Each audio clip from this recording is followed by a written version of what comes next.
오늘 우리에게 주시는 하나님 말씀 누가복음 19장 28절 44절의 말씀입니다.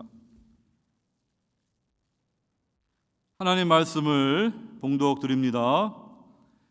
예수께서 이 말씀을 하시고 예루살렘을 향하여 앞서서 가시더라. 감난원이라 불리는 산 쪽에 있는 벳바게와 베다니에 가까이 가셨을 때에 제자 중 둘을 보내며 이르시되 너희는 맞은편 마을로 가라. 그리로 들어가면 아직 아무도 타보지 않은 나귀 새끼가 매여 있는 것을 보리니 풀어 끌고 오라. 만일 누가 너희에게 어찌하여 푸느냐 묻거든 말하기를 주가 쓰시겠다 하라 하시매 보내심을 받은 자들이 가서 그 말씀하신 대로 만난지라. 나귀 새끼를 풀 때 그 임자들이 이르되 어찌하여 나귀 새끼를 푸느냐 대답하되 주께서 쓰시겠다 하고 그것을 예수께로 끌고 와서 자기들의 겉옷을 나귀 새끼 위에 걸쳐놓고 예수를 태우니 가실 때 그들이 자기의 겉옷을 길에 펴더라.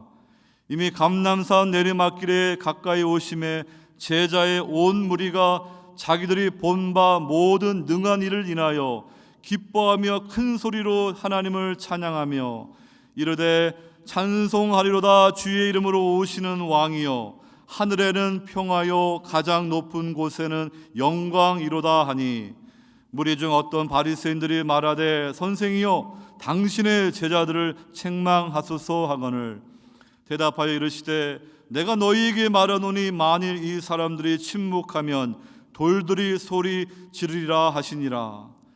가까이 오사 성을 모시고 오시며 이르시되 너도 오늘 평화에 관한 일을 알았더라면 좋을 뻔하였거니와 지금 내 눈에 숨겨졌도다.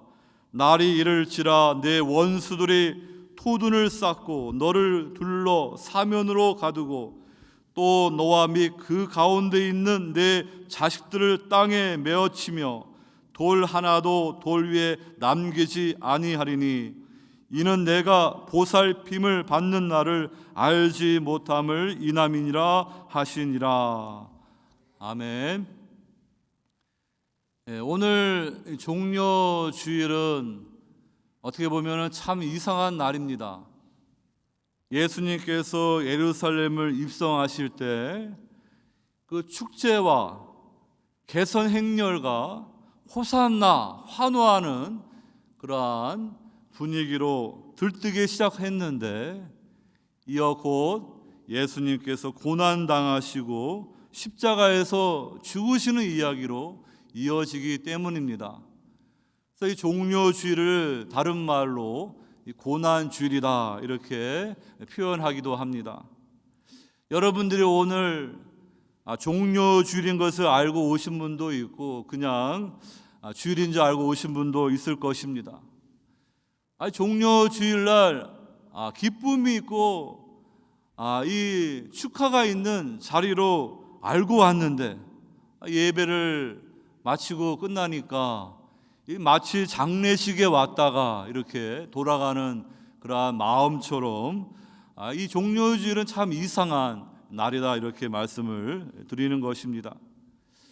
우리가 이 종려주일로부터 이제 고난 주간으로 이어지는 문입니다. 이제 한 주간 동안 우리 주님의 고난을 깊이 우리가 묵상해야 되는데 우리가 방관자의 자리에 있는 것이 아니라 그 예수님의 이야기에 우리가 함께하는 참여자로서 그 이야기를 우리가 알 수 있도록 화면 보시면 제가 이 두 군데 말씀을 먼저 인용해서 선창할 거니까 여러분들이 따라서 불러주시기 바랍니다. 화면을 좀 바꿔주세요. 방송실에 사람이 없는 것 같으니까 저기 가셔서 이게 좀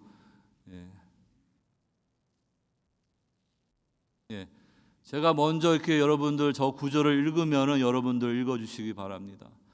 찬송하리로다. 주의 이름으로 오시는 왕이요 하늘에는 평화요 가장 높은 곳에는 영광이로다.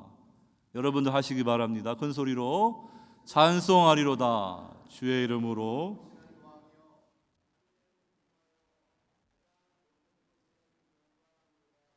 다음 화면 제가 먼저 읽습니다.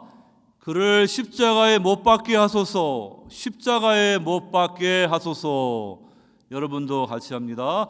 그를 십자가에 못 박게 하소서. 십자가에 못 박게 하소서. 여러분, 이 종려 주일날 그 예수님이 예루살렘 입성하실 때 사람들이 호산나 호산나 환호했습니다.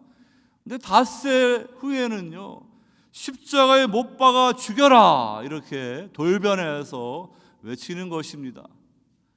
여러분, 이것이 그때 그 사람들의 이야기에만 국한됩니까?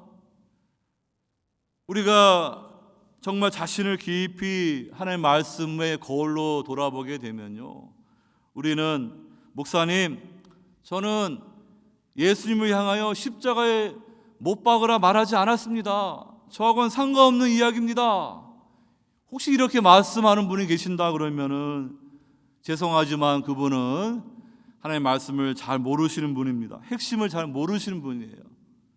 그리고 너무 피상적으로 이 복음을 아는 것이고 자기를 아는 것입니다. 우리가 정말로 이 고난 주간에 예수님의 십자가 고난을 말씀으로 깊이 돌아보게 되면요, 우리는 예수님이 향하여 십자가에 못 박으라 외치던 그 무리와 전혀 다르지 않는 죄인들입니다. 그것을 우리가 깨달을 수 있도록 오늘 주님께서 말씀해 주심을 기억할 수 있기를 바랍니다. 여러분, 이 불신 세상은요, 그래도 성탄절은 장사 비즈니스 대목으로 좀 재미를 보겠는데, 이 부활절은 생각만큼 재미를 못 봅니다.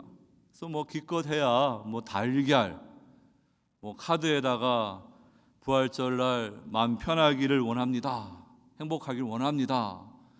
토끼, 이런 꽃 같은 거, 그 정도로 사람들은 마음 편하게 부활절을 생각하려고 합니다. 사람들은 이 부활절에 대해서 전혀 부담이 없어요.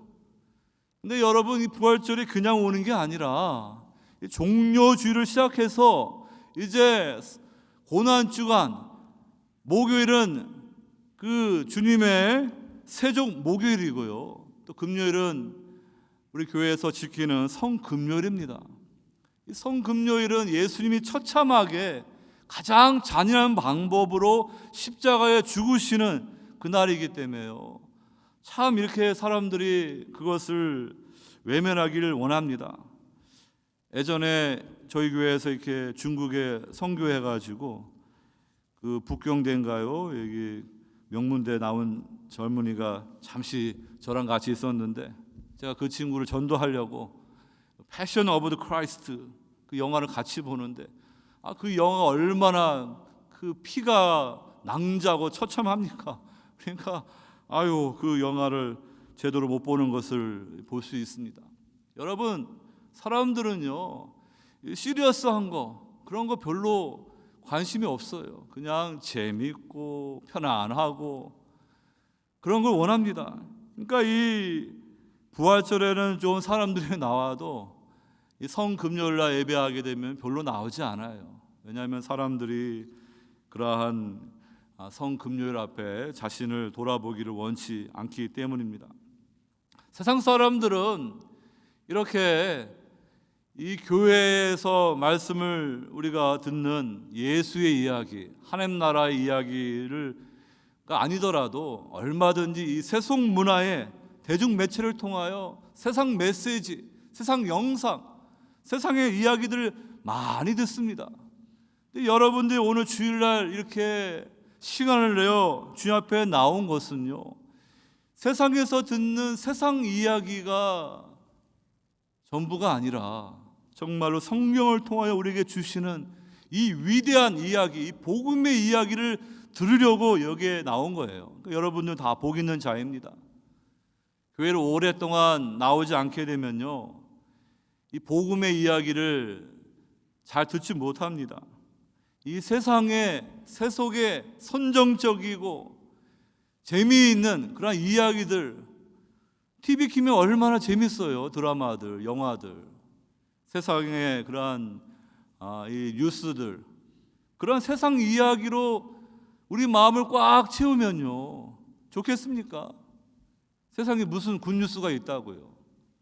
근데 우리는 이렇게 교회에 나와서 하나님의 구속의 이야기, 특별히 이제 하나님께서 그의 백성들을 구속하시는 그 마지막 해 첫 장면인 이 종료주일을 오늘 우리가 이렇게 나와서 예배드리면서 이 하나님의 이 구속의 이야기, 영원한 위대한 참된 이야기를 듣는 이 시간이 복된 거예요. 우리가 만약에 이 하나님의 이야기로 우리의 마음을 채우지 않고 세상 이야기로 채우게 되면요, 세상 사람들처럼 살아갈 수밖에 없어요. 그래서 세속적인 신자로 남을 수밖에 없는 것입니다. 여러분들은 하나님의 나라 이야기를 늘 사모해야 되고요, 그 이야기가 무엇을 말하는지 깊이 붙잡을 수 있어야 될 줄로 믿습니다. 오늘 이 종료주의를 통하여서 우리가 주님의 가장 위대한 그 구속의 이야기 깊이 들어가면서 우리가 예수님의 그 갈보리 골고다 언덕으로 우리를 인도해 달라, 이렇게 간구할 수 있기를 바랍니다. 구경꾼처럼 남의 이야기 보듯이 하는 것이 아니라 그 예수님의 이야기에 내가 지금 들어가 있는 그러한 나와 관계 있는 이야기로 주님 앞에 우리가 갈보리를 인도해 달라, 이렇게 간구하시고 한 주간 동안 말씀을 묵상하시면서 주님의 십자가와 그 부활의 은혜가 무엇인지 깊이 깨달을 수 있기를 주의 이름으로 축원합니다. 첫 번째로 말씀드리고 싶은 것은 너에게 예수는 누구냐 물으시는 주님을 바라보자, 이 말씀을 드립니다. 오늘 본문의 말씀은 사복음서에 모두 기록되어 있는 예수님의 트라이엄펄 엔트리, 예루살렘에 입성하시는 그러한 말씀입니다. 너무나 중요한 말씀인 것입니다. 여러분, 이 마태복음의 기록으로 보게 되면은요, 예루살렘에 예수님이 입성하셨을 때 온 성이 소동하면서 이르되 이는 누구냐, 이렇게 사람들이 질문하는 것을 보게 됩니다. 그래서 어떤 사람들이 갈릴리 나사렛에서 오시는 선지자이다, 이렇게 대답합니다. 33년 전에 이 동방의 박사들이 큰 별을 보고 이 예루살렘을 방문했습니다. 그때 온 성이 이렇게 요동쳤습니다. 이제 33년이 지난 후에 이제 또 예루살렘이 요동치는 것을 보면서 그 예수님은 누구이신가, 이렇게 예루살렘에 입성하시는 예수님은 누구인가. 어떤 사람들은 나사렛에서 오시는 큰 메시아다, 이렇게 말하는 사람도 있습니다. 오늘 본문에서는, 누가복음에서는 이제 제자들이 먼저 외칩니다. 기뻐하며 큰 소리로 하나님을 찬양하면서 찬송하리로다, 주의 이름으로 오시는 왕이여, 하늘에는 평화여, 가장 높은 곳에는 영광이로다. 요한복음에서도 예수님이 바로 왕으로 오신 그러한 분임을 이렇게 기록하고 있습니다. 이렇게 6월절은 그 애굽에서 그들이 구출받았던 과거를 기억하면서 지금 로마의 압제에서 그들이 구출되는 그 일을 이루실 메시아에 대한 그러한 간절한 기대가 가장 높은 때인데, 예수님이 이렇게 스가랴 말씀을 성취로 이렇게 나귀 새끼를 타고 입성하실 때 사람들은 메시아다, 이스라엘 왕으로 오신 분이다, 큰 선지자다, 이렇게 그들은 환호성을 지르는 것을 볼 수가 있습니다. 그러나 우리는 그 무리들의 그 외침이 얼마나 피상적이고 얄팍한 그러한 소리인 것을 잘 압니다. 무리들이 원하는 메시아는요, 이 정치적인 지도자를 뜻하는 메시아였습니다. 그들은 로마의 압제에서 그들을 구출하고 로마 군대를 이스라엘 땅에서 쫓아보내는 그러한 메시아를 원했는데요, 그 예수님이 위풍당당한 메시아로 오시지 않고 십자가에서 힘없이 고난당하는 모습을 보면서 그들은 다 등을 돌리고 십자가에 못 박아 죽이라고 외치는 것을 우리가 볼 수 있습니다. 여러분, 우리도 얼마든지 그럴 수 있어요. 교회에 나왔습니다. 교회에 나왔는데 교회에 나오면은 건강해집니다. 교회에 나오면은 부자 됩니다. 교회에 나오면은 성공하고 자녀가 잘 됩니다. 근데 나중 가보니까 기대했던 대로 부자도 안 되고 건강하지도 않고 자녀들도 잘 안 되고, 내가 예수 믿은 거 이거 헛 믿었네. 그냥 내가 딴 데서 그냥 내 시간, 내 물질 보낼 걸. 그러면서 그냥 주님을 떠날 분들 있겠습니까? 여러분, 우리가 주님을 제대로 만나야죠. 주님이 언제 여러분들에게 너를 세상에서 성공하게 해주겠다, 부자 되게 해주겠다 그렇게 약속하셨습니까? 주님이 약속하신 거는 너를 죄에서 구원하겠다, 그거 하나 약속하셨어요. 너를 내 백성, 하나님의 자녀 삼으시겠다 약속했지, 언제 우리를 다 부자 되겠다, 부자 만들어 주겠다 약속했습니까? 그러니까 만약에 예수님 말씀을 오해하고 교회 오래 다녔는데도 부자 안 됐다 해가지고 실망하고 교회를 떠나는 분이 있는지 모르겠습니다. 여러분, 근데 그 예수님 당시에 유대인들은 실망하고 다 등을 돌린 거예요. 저런 힘없는 예수는 우리의 메시아가 될 수 없다. 여러분, 우리가 예수님이 누구인가 그 질문에 대해서 우리 각자가 대답을 해야 됩니다. 우리는 공생의 중반에 예수님께서 빌립보 가이사라에서 사람들이 나를 누구라 하느냐, 그리고 제자들에게 너희는 나를 누구라 하느냐 이렇게 물어보실 때 베드로가 주는 그리스도시요 살아계신 하나님의 아들입니다, 놀라운 신앙 고백을 합니다. 하지만 그 고백도 완벽하지가 않아요. 왜냐하면 예수님이 그 고백을 받으신 후에 이제 십자가와 부활의 말씀을 하니까요, 베드로가 갑자기 예수님을 붙잡으면서 항변하면서 주님, 그러면 안 됩니다. 이 십자가는요, 이 로마에서 가장 그냥 끔찍한 방법으로 사회에서 이렇게 아웃캐스트로 만들어버리는 그런 건데 어떻게 그 십자가를 가십니까? 주님은 영광스럽게 이스라엘 회복하시고 주님을 따르는 우리들도 주님 보좌 좌우편에 앉게 해주셔야 되는데, 제가 지금 그 직업도 버리고 지금 다 이렇게 가정도 다 내어놓고 지금 주님한테 올인했는데 이게 뭔 소리입니까? 그러니까 주님이 베드로에게 사탄아 물러가라, 너는 하나님의 일을 생각하지 않고 사람의 일을 생각하는도다. 베드로가 예수님을 통하여 사탄이라는 말을 들었어요.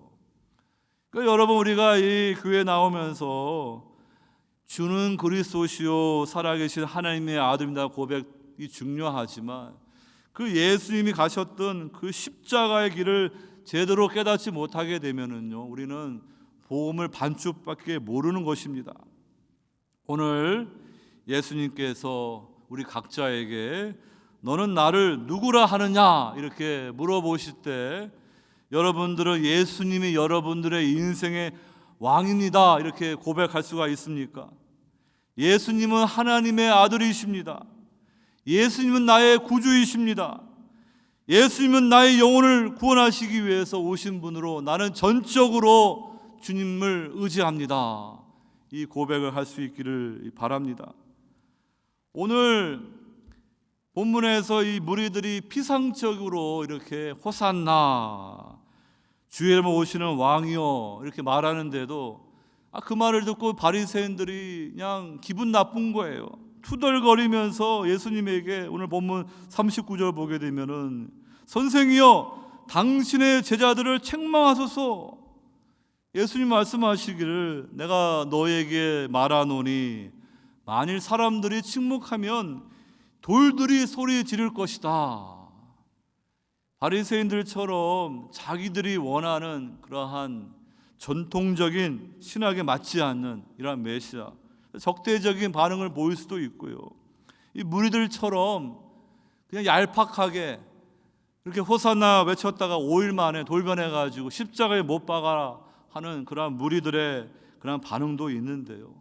오늘 우리는 예수님을 향하여 어떠한 그런 반응을 할 수 있는가? 우리 각자가 이 고난 주간에 깊이 돌아볼 수 있기를 바랍니다.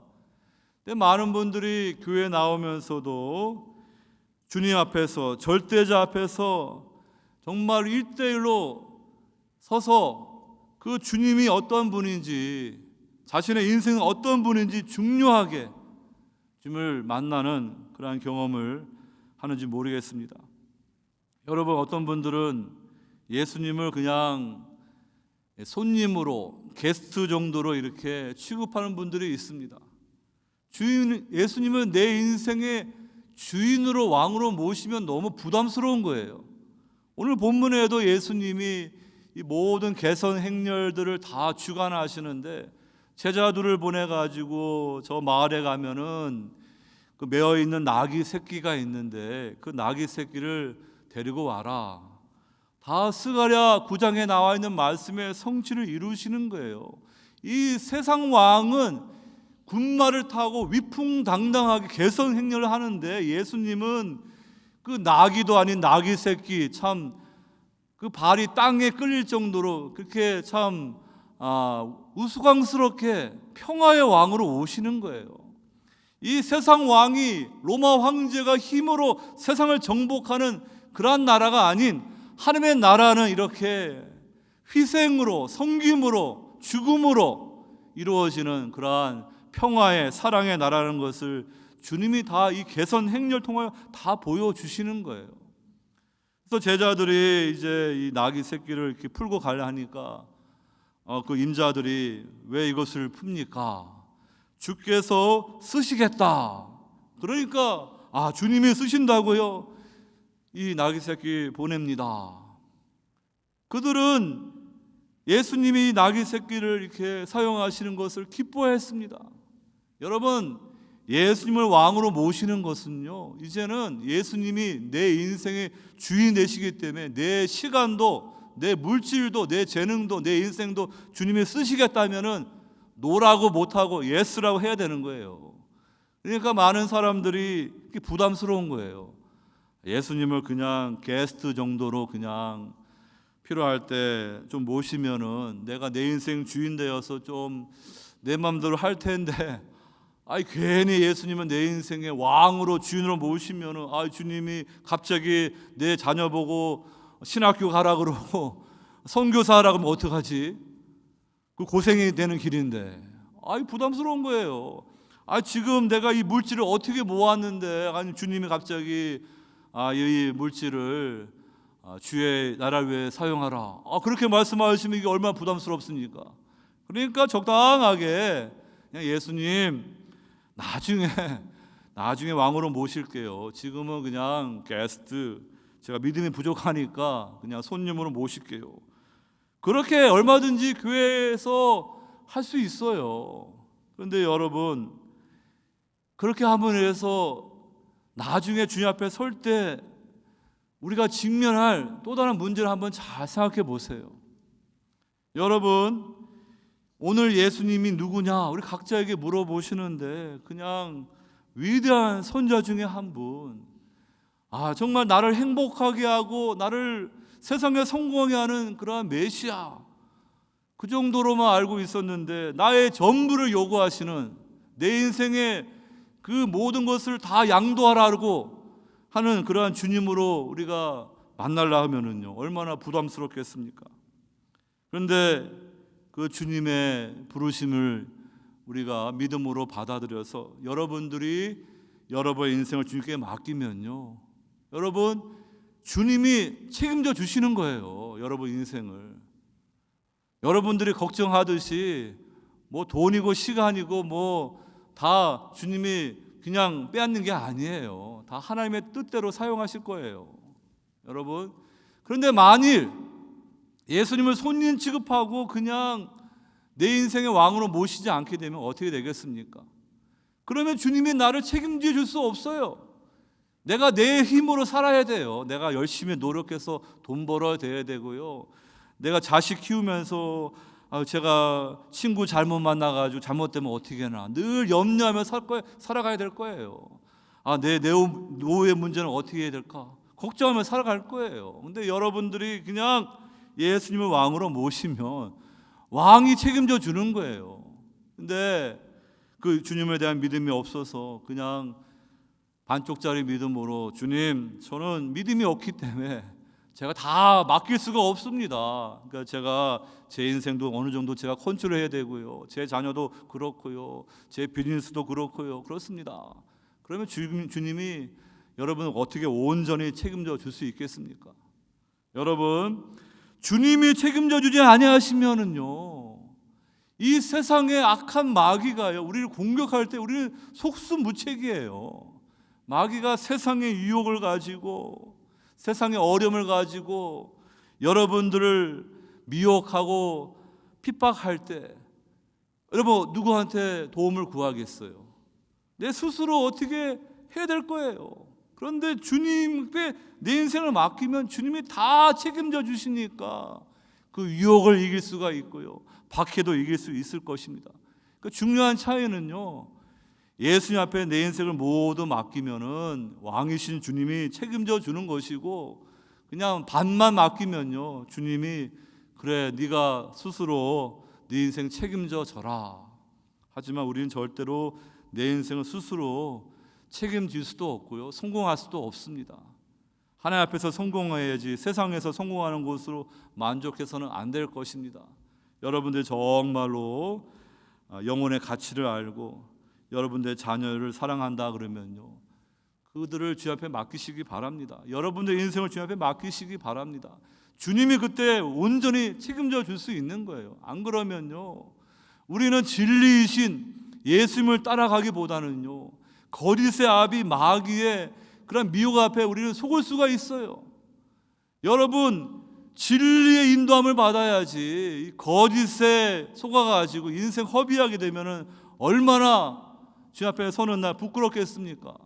그러니까 우리는 우리 인생 길이요 진리요 생명이신 주님 앞에 온전히 맡길 수 있어야 되는데, 그러기 위해서는 주님이 나는 너에게 누구냐 이렇게 물으실 때 주님은 나의 왕이십니다. 나의 그리스도이십니다. 내 인생을 주님 앞에 의탁합니다. 이런 믿음을 주님이 원하시는 것입니다. 오늘 그러한 주님 앞에 우리는 어떠한 대답을 하고 있는가, 우리 각자를 돌아볼 수 있기를 바랍니다. 그리고 아직 주님 앞에 자신의 인생을 온전히 의탁하지 못하신 분이 계시다 그러면요, 나중을 한번 생각해 보세요. 나중에 주님 앞에 섰을 때, 내 인생을 맡기지 못했을 때 그 주님 앞에 서는 날 그 부끄러움을 당할 그 순간도 잘 생각해 보시고 여러분들이 신앙생활을 더욱 진지하게 주님 앞에 드릴 수 있기를 바랍니다. 두 번째로 말씀드립니다. 죄인을 위하여 눈물을 흘리시는 주님을 바라보기 원합니다. 오늘 41절로 보게 되면은 예수님께서 예루살렘에 가까이 오시면서 그 성을 보시며 우시는 것을 볼 수가 있습니다.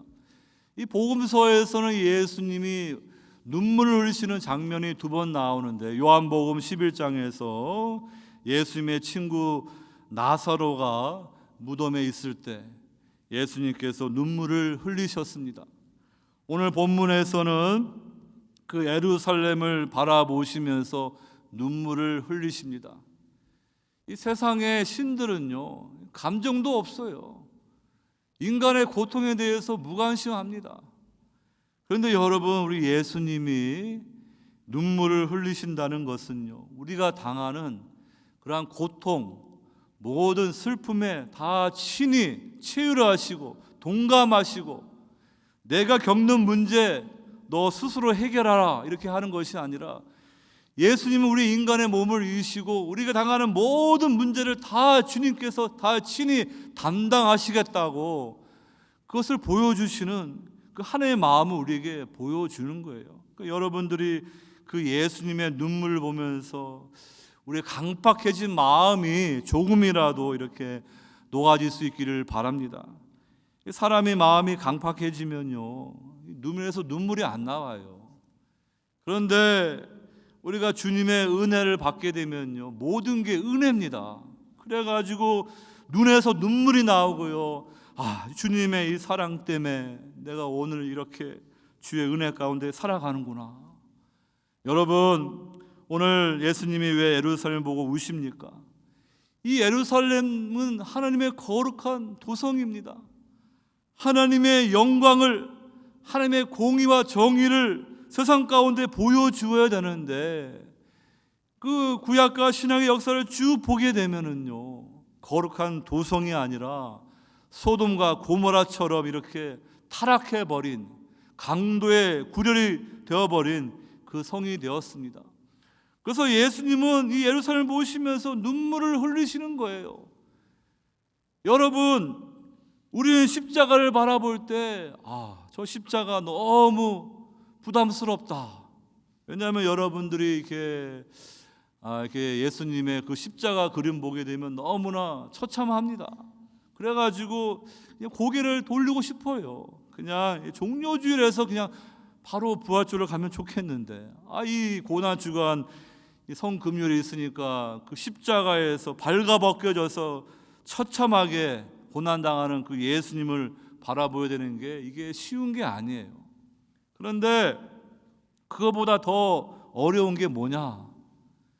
그 예수님이 십자가에서 고난당하시는 것은 예수님의 죄 때문에 아니라 바로 우리 인간들의 죄 때문에, 바로 여러분과 나의 죄 때문에 십자가에서 이렇게 못 박혀 죽으셨기 때문에, 십자가를 바라보게 되면은 내 안에 있는 이 죄와 악마의 얼굴을 우리가 직시해야 되기 때문에 그게 너무나 싫은 거예요. 너무나 두려운 거예요.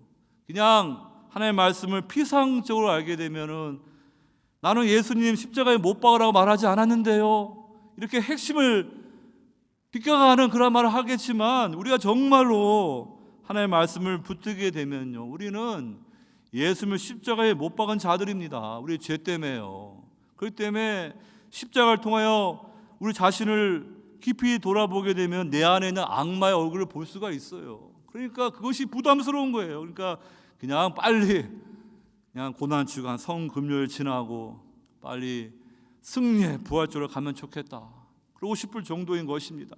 근데 여러분, 이 부활절은요 반드시 성금요일을 통과해야 되는 거예요. 여러분들이 이 한 주간 동안 그냥 우리가 그냥 평범한 한 주간으로 생각하지 마시고요, 하나님의 말씀을 깊이 묵상하시며 자신을 돌아보면서 왜 예수님께서 예루살렘을 보고 눈물을 흘리시는가, 그리고 오늘 예수님은 나를 바라보시면서 어떤 주님이신가, 나를 보고 눈물 흘리시는 주님이 아니신가, 우리 볼 수 있기를 바랍니다.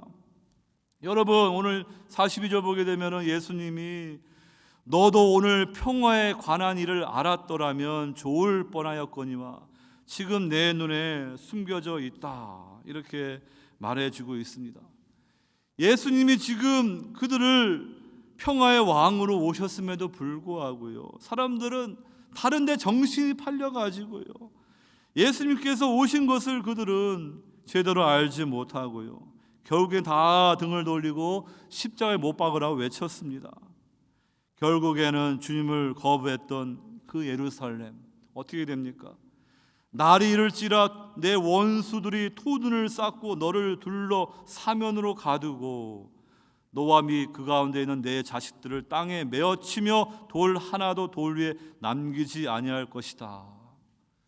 그 주님께서 구원의 구주로 오셨는데 그 주님을 부인했을 때 이제 그 예루살렘은 멸망밖에 없는 거예요.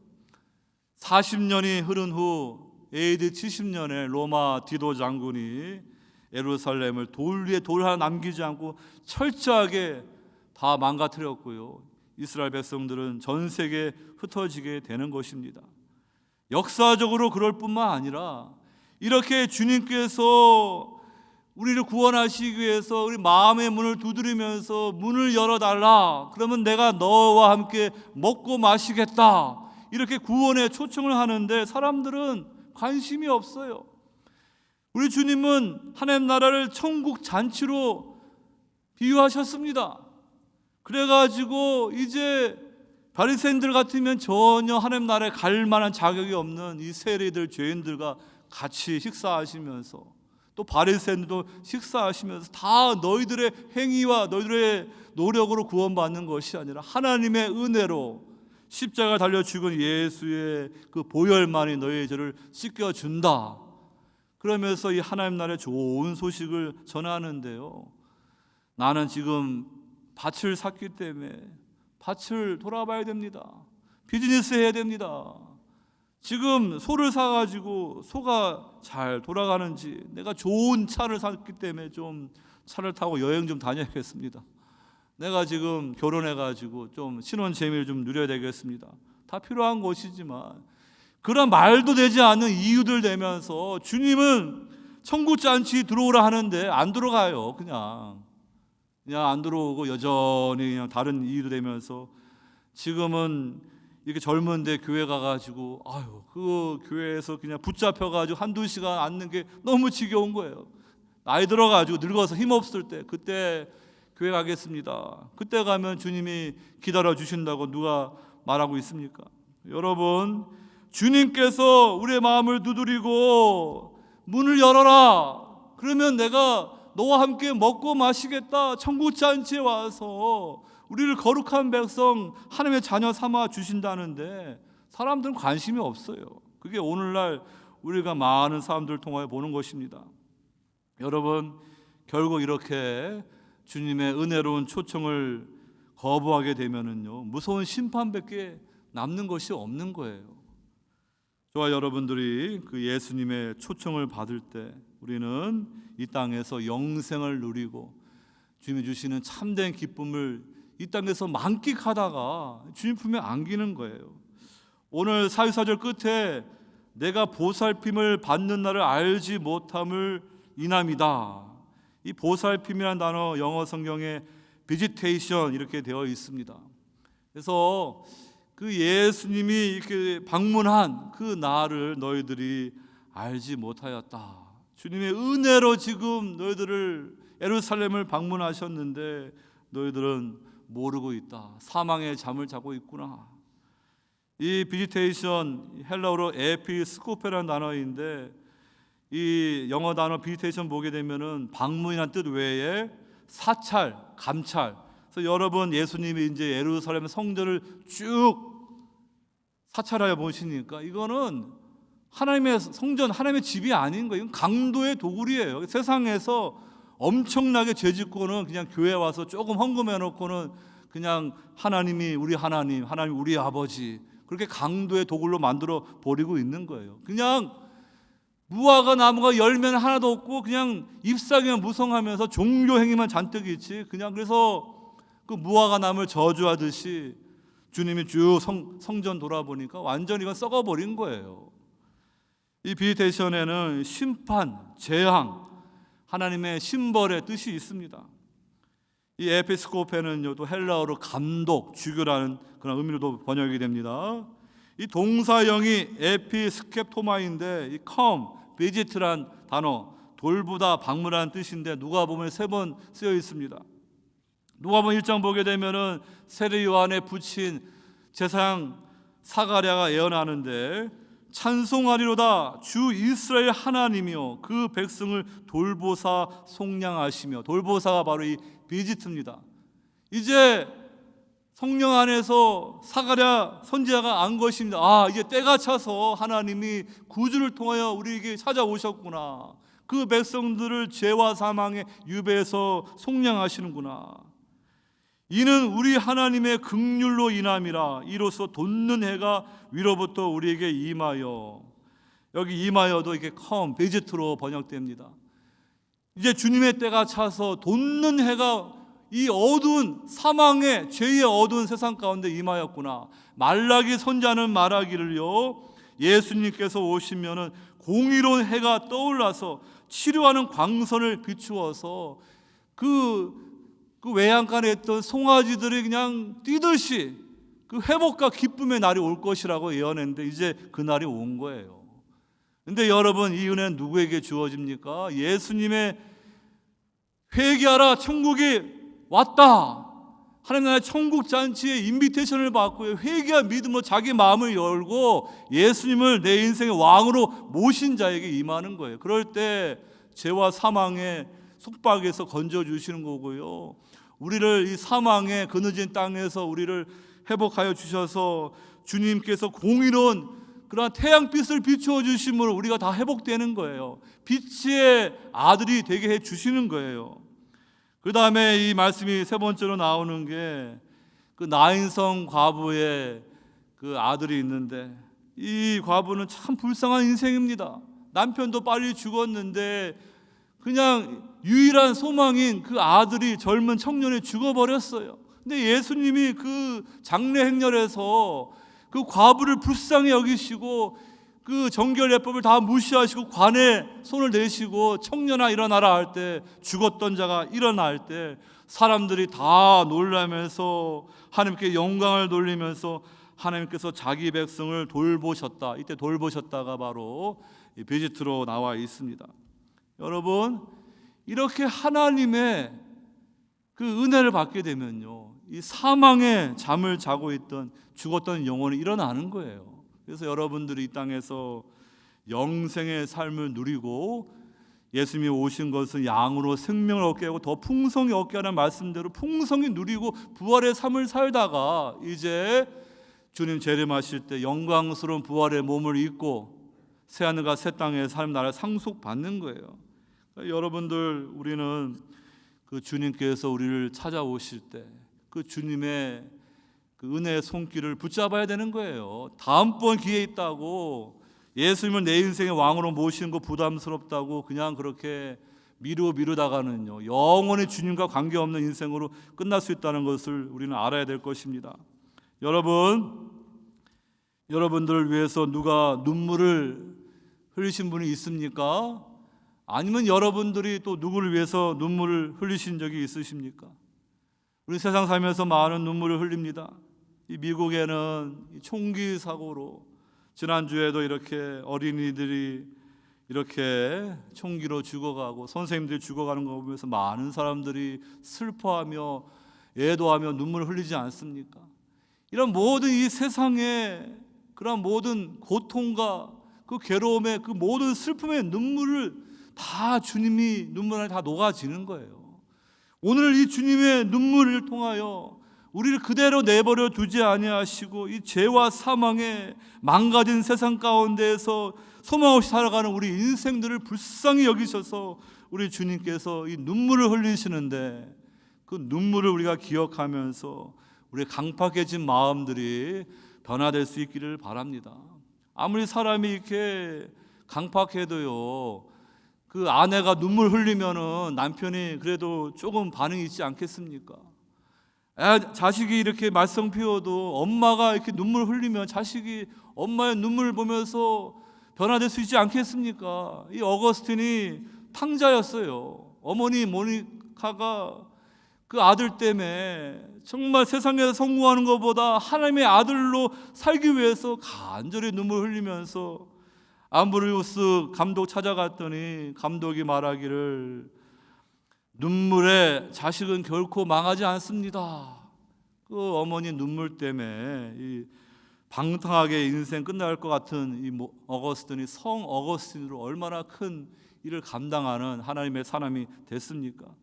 여러분, 우리가 이 주님의 이 눈물을 통하여 우리가 자신을 돌아보면서 이 주님이 나를 위해서 눈물을 흘리셨구나.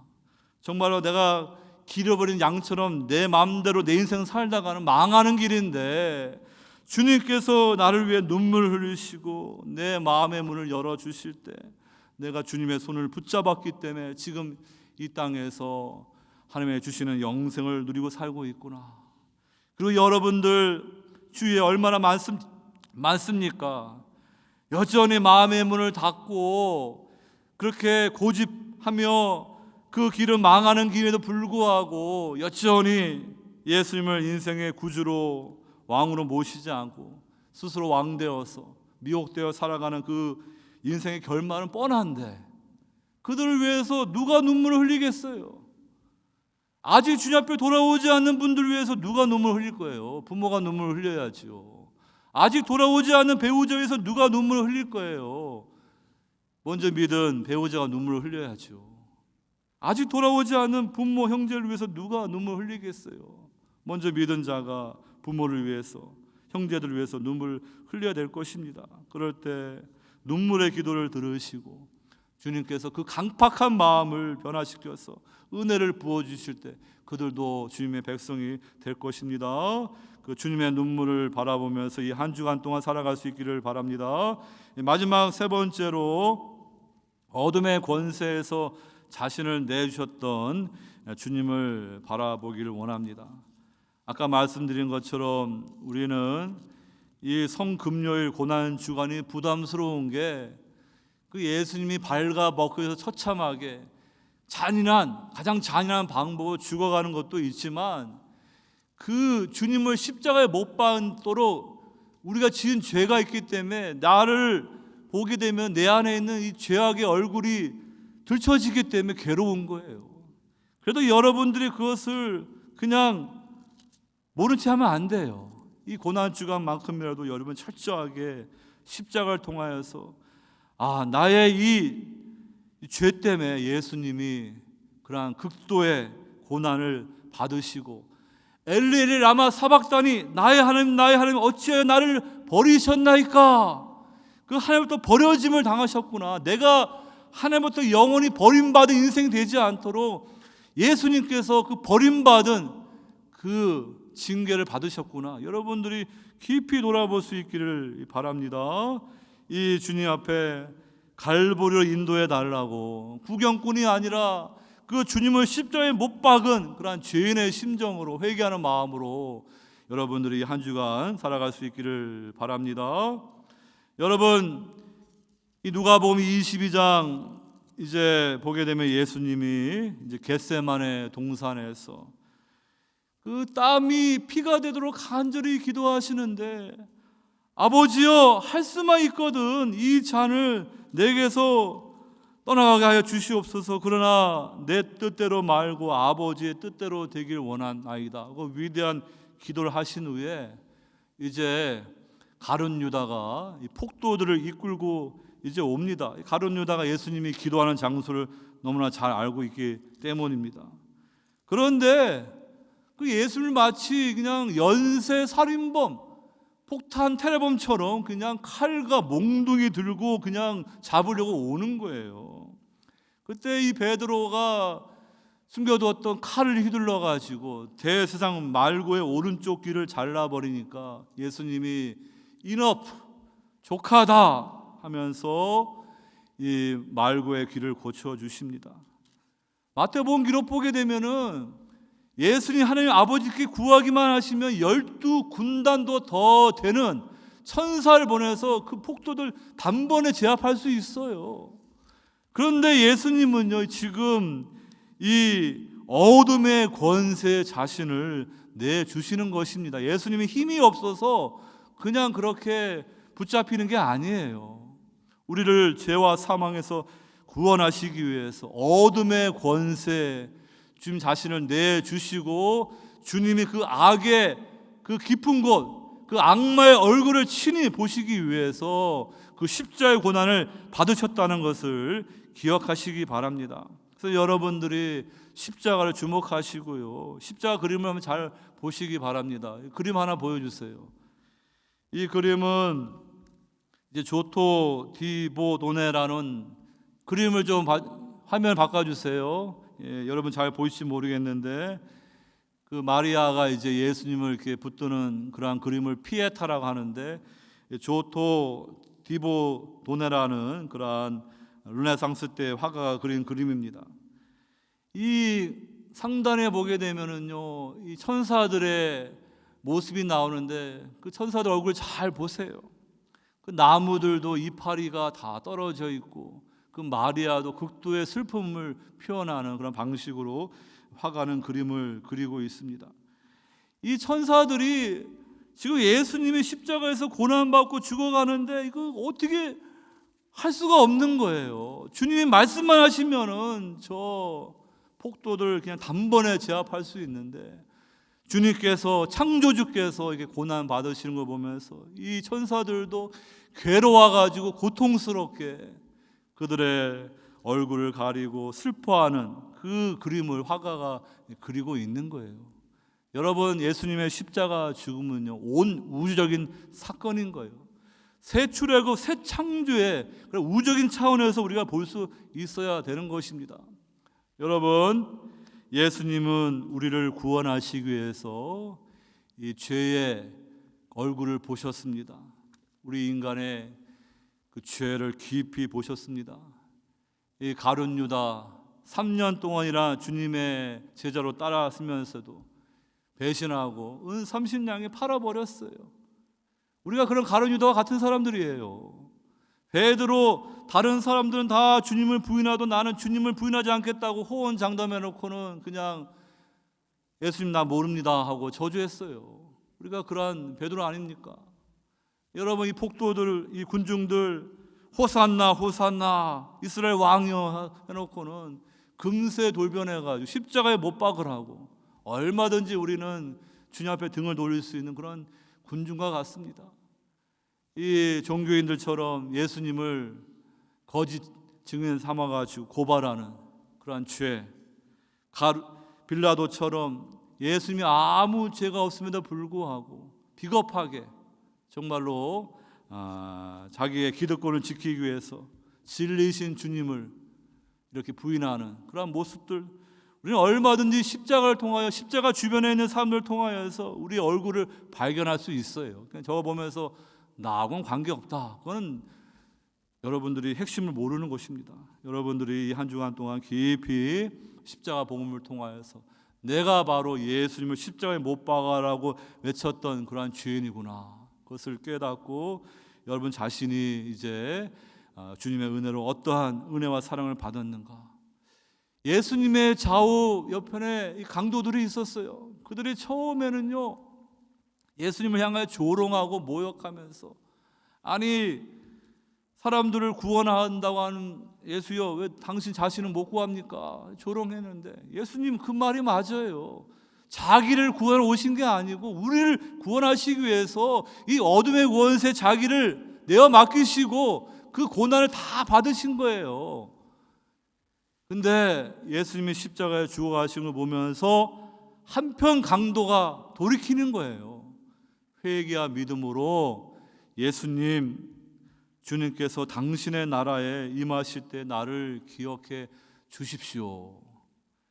그 강도가 정직한 사람이에요. 정말 십자가에서 자신을 안 거예요. 나는 나의 죄 때문에 죽을 수밖에 없는 그러한 죄인인데 예수님은 아무 죄가 없는데 이렇게 죽어가시는구나. 그 예수님을 믿어야만이 내가 구원받을 수 있구나. 그러니까 이 한편 십자가 위에 있는 그 강도는요, 전혀 믿음이 없는 사람이 아니에요. 여러분들이 반대로 아셔야 돼요. 그래가지고 그걸 잘못 이해해가지고 나도 그냥 세상에서 예수님 그냥 적당히 믿다가 죽을 때 돼가지고 주님 믿겠습니다, 그거 아닙니다. 일생을 어떻게 살았느냐, 그 방향이 중요한 거예요. 나중에 가가지고 그 방향이 쉽게 바뀌는 게 아니에요. 여러분, 전혀 믿을 수 없는 처참하게 십자가에 발가벗겨 죽어가는데 그 예수를 향하여 당신의 나라에서 나를 기억해 주소서라는 거는 놀라운 믿음을 고백하는 거예요. 여러분들이 십자가를 통해서 예수님을 만날 때 그때 이 고백을 할 수가 있는 거예요. 누가 보면 그걸 우리에게 말해 주는 거예요. 그냥 구경꾼처럼 나는 예수님 십자가에 못 박으러 말하지 않았는데요, 그 정도로 피상적으로 알아서는 우리가 받은 은혜가 무엇인지 얄팍하게 알 것입니다.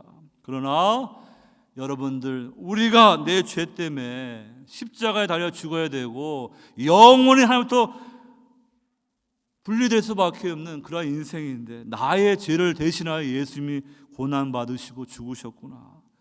그 예수님을 나의 구주로 영접하고 주님, 당신의 나라에서 나를 기억해 주시옵소서. 그러한 고백을 할 수 있는 사람들이 구원받은 성도인 것입니다. 여러분, 우리는 어차피 이제 점점 나이가 들어가면서 병들게 되고 이제 외로워지게 됩니다.